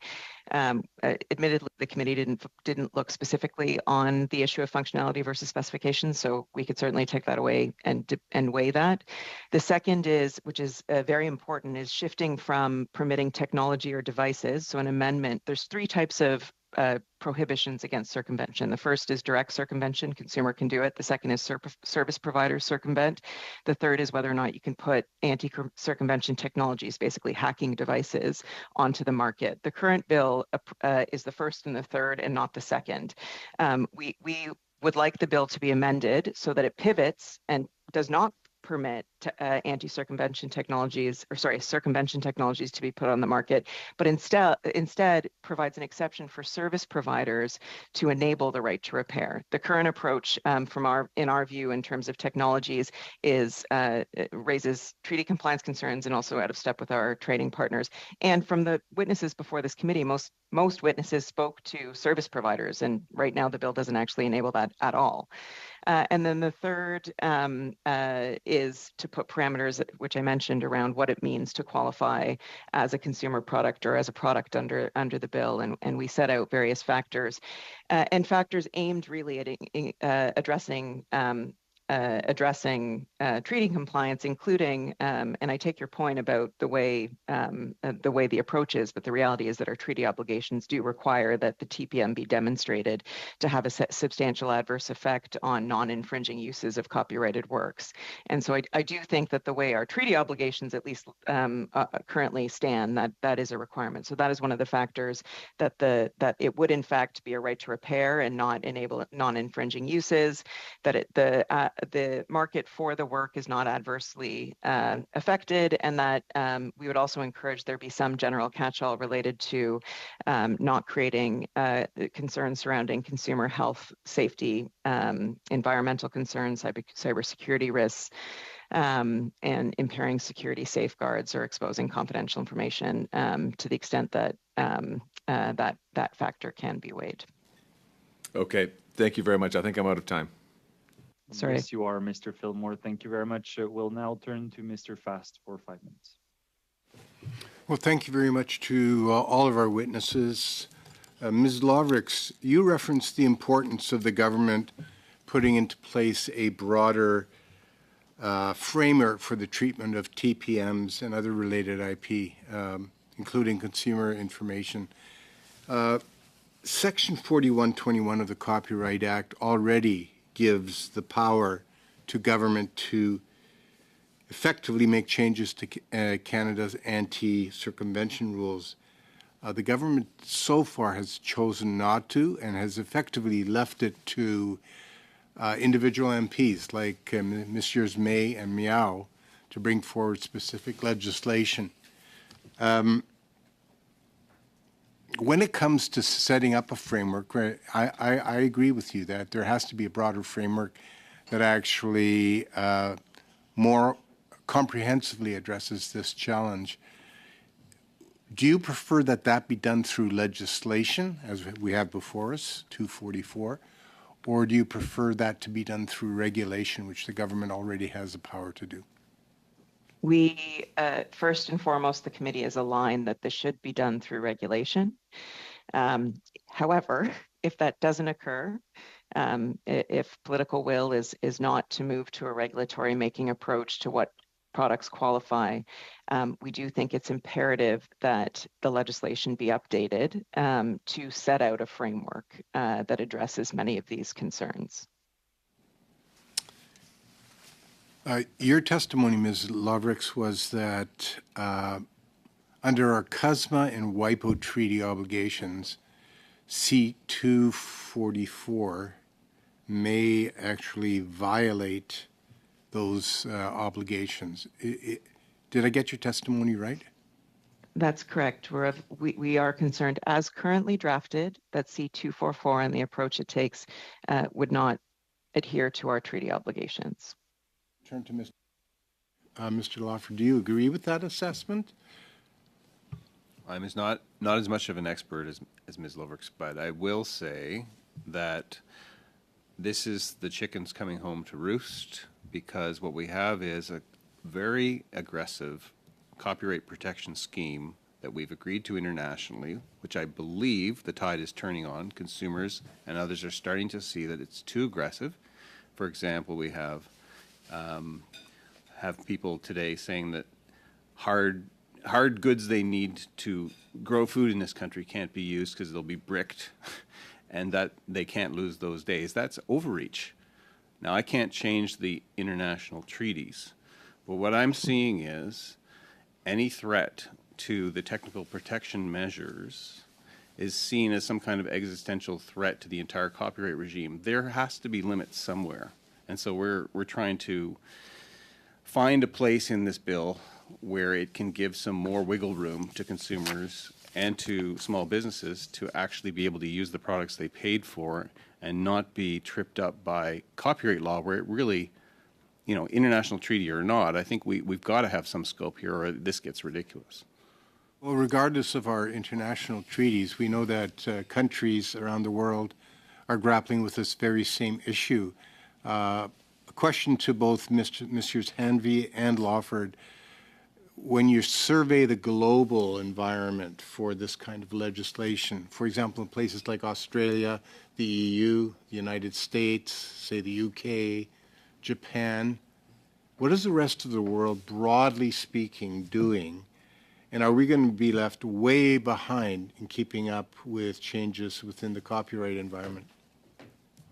I know that the European Union likes regulation, and that's the way they're handling this, and they believe it's onside for international treaties like WIPO. I think we can move to provide more of a repair right, and there is a middle ground here. The other countries that you mentioned, I'm afraid I'm not as familiar with. I know that this debate is mostly going on at the state level in the United States because of their gridlock at the federal level. Mr. Hanvey? Certainly, and thank you. There are numerous initiatives around the globe, many of which you mentioned, the EU, South Africa is another, Australia is another one, obviously Canada, the United States, and we see this as a growing consumer issue as the vehicles become more technological on the automotive side. We are in the process of working with like associations around the globe to come up with a global positioning statement for right to repair, and that's under review by some key associations, and we should have that by the first of the year. So it is very much a global concern, and we are working with our brothers and sisters around the globe in order to bring light to this very important consumer issue. Ms. Lovrix, just one last question. In your testimony, you suggested that you're looking for legislation to provide for case-by-case assessments. Would you care to expand on that? So that would be the regulatory approach. So there would be a framework that would set out, and certain classes of products would qualify for the right to repair, weighing different factors set out in the framework. From our perspective, and from considering what witnesses have put before this particular committee, it's pretty clear that a one-size-fits-all approach is challenging, owing to the very different considerations that different product categories have. You've heard about medical devices, you've heard a lot about e-vehicles and vehicles generally, you've heard about farm equipment, you've heard a limited amount about household appliances, and all of those categories, not to mention the swath of any other product that would potentially be subject to the right to repair, would be painted with the same brush. And our concern is basically that that's an inappropriate approach, leaving aside the fact that it doesn't meet our treaty obligations, that just from a health, safety, environmental, cybersecurity perspective, all of those classes of products raise different issues and different concerns, and treating them all equally is a concern. Thank you, Mr. Fast and Mme. Lovrix. We'll now turn to MP Erskine-Smith for 5 minutes. Thanks very much.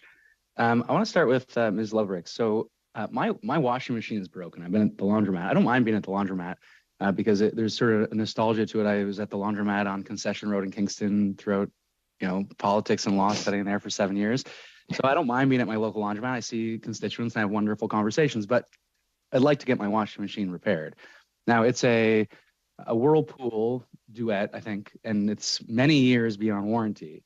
And surely, as a consumer, I shouldn't be restricted to contacting Whirlpool and not having some service repair person who can fix it. So I guess when I'm reading the legislation, and it says specifically that a TPM would not effectively, paragraph 41.1 sub 1 sub A does not apply to a person who circumvents a TPM that controls access to a computer program if the person does so for the sole purpose, and this is the important part, of diagnosing, maintaining, or repairing a product in which the computer program is embedded.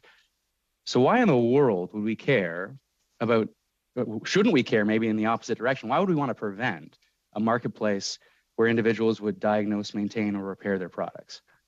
So my dishwasher is broken right now, so I can completely empathize with you. I don't think that we're proposing that the right to repair, especially given that this is part of the mandate letters, not be permitted. We're proposing amendments to that provision. So you're dealing with the first provision, which is the direct right to repair. Our submissions, which will follow very shortly, are that very small changes to the language in that provision. What language? So I want people to be able to diagose a problem. I want them to be able to maintain or repair their device. So what language are we going to change? Our current proposal, I will read it, or repairing such consumer products so that it performs according to its original specifications, and any changes to those specifications authorized for that consumer product. And I think your question raises two issues. One is we're talking about a washing machine and a dishwasher, but this particular provision would also apply to heart medical devices as well as vehicles and the rest of it, and different factors raise. So one piece is let's figure out what categories of products should qualify, and the second piece is just ensuring that it's abundantly clear that the right to repair is in fact just that. It's the right to repair the product and not to mod it. And admittedly, a washing machine may not raise the same modification issues as vehicles, that have emission controls or other. But hang on a second, because copyright exists for a purpose, and it doesn't exist for consumer protection purposes. It doesn't exist for health protection purposes. Copyright exists for a particular purpose. It should protect those particular purposes. If there are other consumer protection issues to be resolved, they can be resolved in a different forum and via different regulations and legislation. But for this purpose, the core idea is copyright protection, which exists for particular reasons, shouldn't get in the way of consumers diagnosing, repairing their goods. We agree. And then I'm glad, but I would say like those other ancillary issues should be resolved, and they're not, copyright's not designed to protect those ancillary issues. So the second piece I want to get to is, look, I don't mind watching YouTube videos. I don't want to spend a lot of time watching YouTube videos to repair my devices. I don't have a lot of time in my life. I got 2 kids. I got a 6-year-old and almost 3-year-old. I don't have time. I'm generally a pretty busy member of parliament. Many people are busy with their own lives. So I'm not going to repair my washing machine. I'm not going to repair my phone when the battery needs to be replaced. I'm going to go to a third-party service. So when we look at the second section, sub 2, why do we not, as a matter of consumer protection and lowering costs for consumers, want to empower a repair market? So I think maybe you've misapprehended our submission. So first, we agree that a right to repair, the problem is with the way this legislation is currently drafted, or the bill is currently drafted, amendments are required so that it doesn't apply to everything. The second point is that, in fact, the bill as drafted does not enable service providers. There are 3 types of circumvention prohibitions. 1 is for direct circumvention, 2 is for service providers, 3 is for technology or devices. The current bill actually does not permit a service provider. It permits you as an individual to tinker with your dishwasher, and it permits third parties to come and hack and try to figure out how to tinker with your dishwasher and then put a device or tool onto the market so you can do it yourself. We agree that service providers, there should be an aftermarket service provider industry. The bill doesn't actually accomplish that. Well, it does though, because sub 2 creates the possibility of individuals manufacturing, importing, or providing technology, devices, or components for the purposes of circumventing TPS for diagnosis, repair, and maintenance. And then sub 1 is specifically for an individual to do so. And of course, as an individual, I can contract that out. So the 2 provisions read together it would absolutely create a repair market. It doesn't actually. This is a technical issue. To be clear, I'm speaking to you from a legal technical perspective. Yeah. There are 3 circumvention provisions within the Act. 1 says you can do it yourself, direct circumvention. 2 says service providers can circumvent. 3 says you can sell devices that help to circumvent. The bill only deals with 1 and 3. It does not have an exception for 2. There's actually a gap in the bill. So we should add an exception for 2 to make it crystal clear. And remove the exception for technology devices being put onto the market. The challenge we have with respect to the current bill is that you're permitting anti-circumvention devices to be put on the market purportedly for the purpose of it facilitating repair. But once they're on the market, they can be used for any purpose. And we support shifting the focus to the other technical amendment, or to the other technical provision that would permit service providers to come into your home and to fix your dishwasher. The bill as drafted doesn't actually achieve that. I got you. So I think we're in agreement then. I really appreciate the answers. We want a situation where an individual has a wholesale right, so long as it's repair, diagnosis, maintenance. We want a system where we are empowering a service market to deliver that repair market for maintenance, diagnosis, and repair. And we want to make sure that there is technological innovation in this space, but we don't want that technological innovation to be used for anything other than diagnosis, maintenance, and repair. But otherwise, away we go and right to repair as fulsomely as we can realize.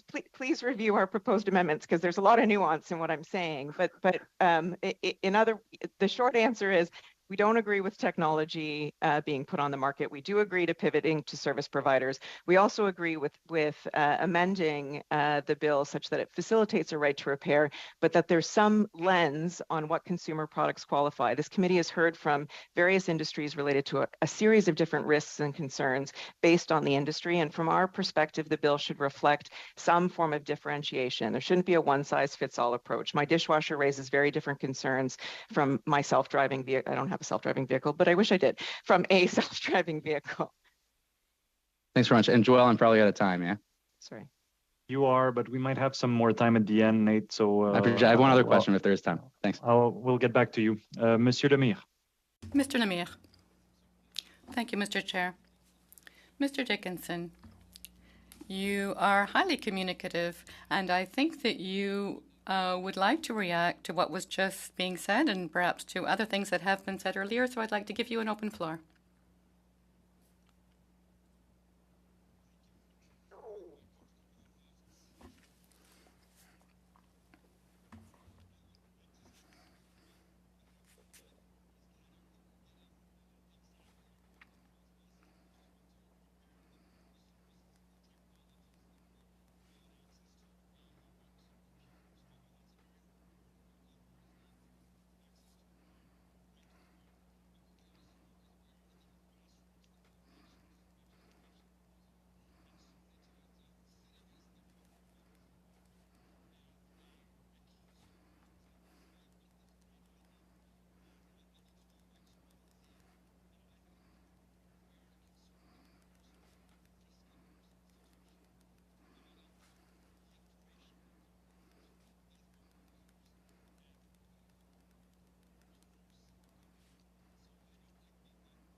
d'autres éléments de la... Could you give us some other insights into library science where the Copyright Act is used and where the Copyright Act could be improved on? Absolutely. So I would say, sorry, am I having a technical issue? Okay. One of the things that was brought up was the possibility of a regulatory framework for this exception. And my concern, and I think the concern of our community, is that it's not going to get to those research and innovation possibilities that we provide to our users. So we don't know where research and innovation is coming next. And a lot of the products that we provide access to, a lot of the information that we provide access to is, it's not large corporations that are providing us access to these products. Those corporations do go out of business. Those products do become unusable. They become damaged. And under current legislation, we can't repair them to provide access to that information. The same way that we would be able to, if, for example, that information was available in an analog form in a book or something similar. So I would like those concerns to be taken into account when we're talking about research and innovation, and where the next big thing that's going to help consumers and users of all kinds come from. Thank you. Merci beaucoup. Thank you very much. Monsieur Massé. Thank you, Mr. Massé. Mr. Dixon, it's ironic washing machine was brought up. I mean, that's one of the most modified devices that we use. And modification devices include everything from socks to toilet paper, a whole series of different things. What's your concern about, I guess, lawsuits and those type of intimidation? We have a lot of testimony during the Copyright Act on students and other innovators. I mean, we have scare tactics when it comes to some of the safety and other things that are, professed out there, but also we actually have intimidation from a legal aspect. Can you speak to that, please? Sure. I'm at a university and academic institution, so we have taken great efforts to engage with our commercial community around us for innovation, for research. We want to engage with major corporations to help fund our students and help fund our research. That's what we need to make this research happen and be impactful.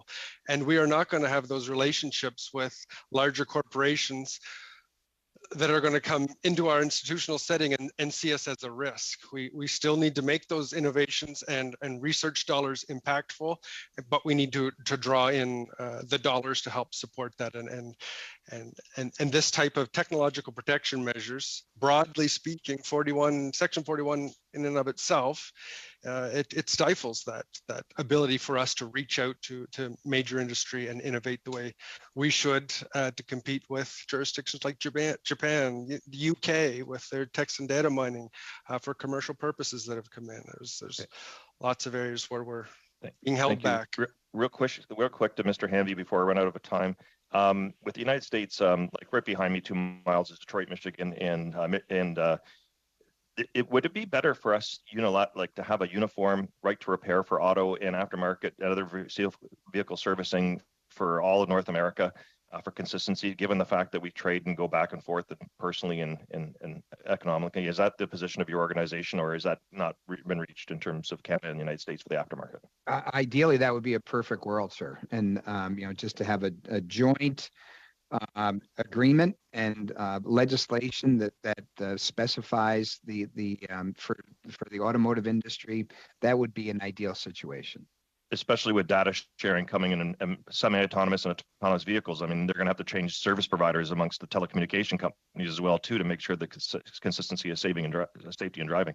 That's correct. And even the rental car industry that goes back and forth between the borders, the personal information is carried over the borders in that case as well. So I agree fully. Thank you. Thank you. Thank you very much. We'll now turn to Mr. Perkins for a very brief question, and then MP Erskine-Smith. Thank you, Mr. Chair. A quick question then to Mr. Dickinson and Ms. Khan.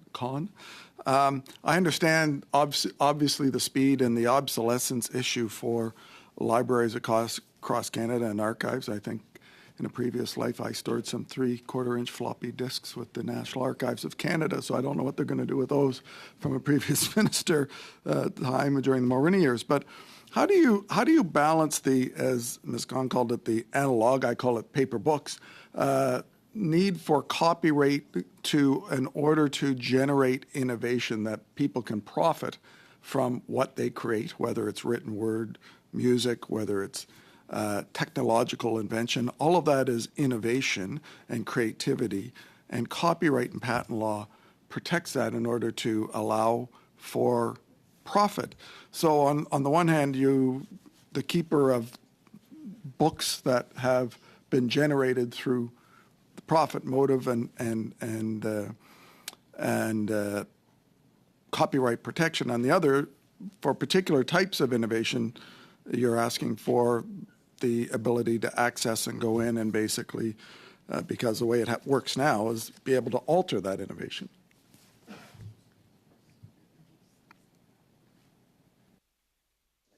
So I would say that what we're looking for is circumvention for non-infringing purposes that wouldn't have particularly an effect on those rights holders and their ability to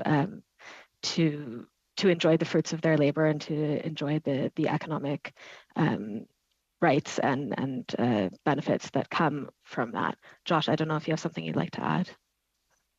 To me, that's the basic conversation to students that come in here or research that do come in here and ask for advice around how am I going to use, whether it be the book or the software behind my cell phone, is that's where those books grew from. Those books grew from those ideas. We were sharing those books in the same way that we want to be able to share the information that's digital. Just because that's behind a digital barrier shouldn't mean that our innovation and our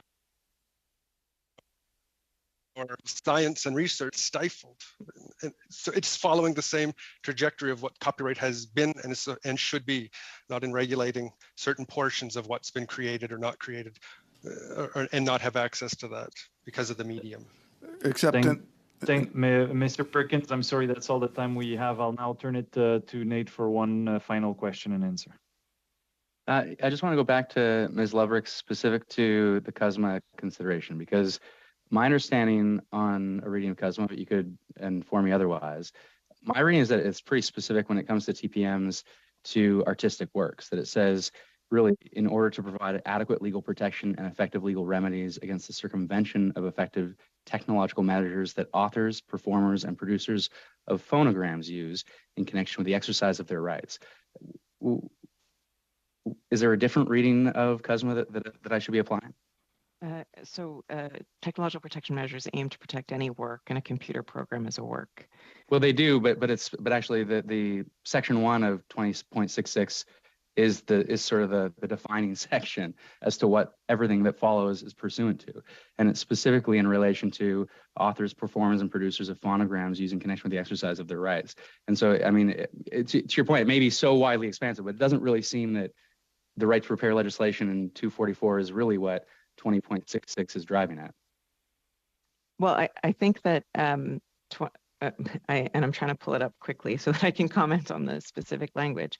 But in both CUSMA and the Internet treaties, the WIPO Internet treaties to which Canada has agreed, we've agreed to protect TPMs and to make any sort of exception or limitation on TPM protection carefully crafted based on evidence and narrowly appropriate to whatever the circumstances that are dictated by the evidence. And I think the concern with the current bill is that it takes a blanket approach without any sort of specific focus on what products would qualify. It also doesn't require that it be proven that there's a substantial adverse effect on the ability of Canadians to make non-infringing uses. And so I think it's really the breadth of the current bill that is ultimately the concern. I'm still trying to quickly find the opening. No, that's all good. I think we're out of time, but I look forward to receiving your proposals and amendments. And thanks everyone for the time. Thank you. Well, thank you, colleagues. Thanks to all of our witnesses today. It's been a very interesting discussion, and thanks for taking the time to share your thoughts with us. And thank you to the analyst, the clerk, the support staff, and have a great week, everyone. This meeting is adjourned.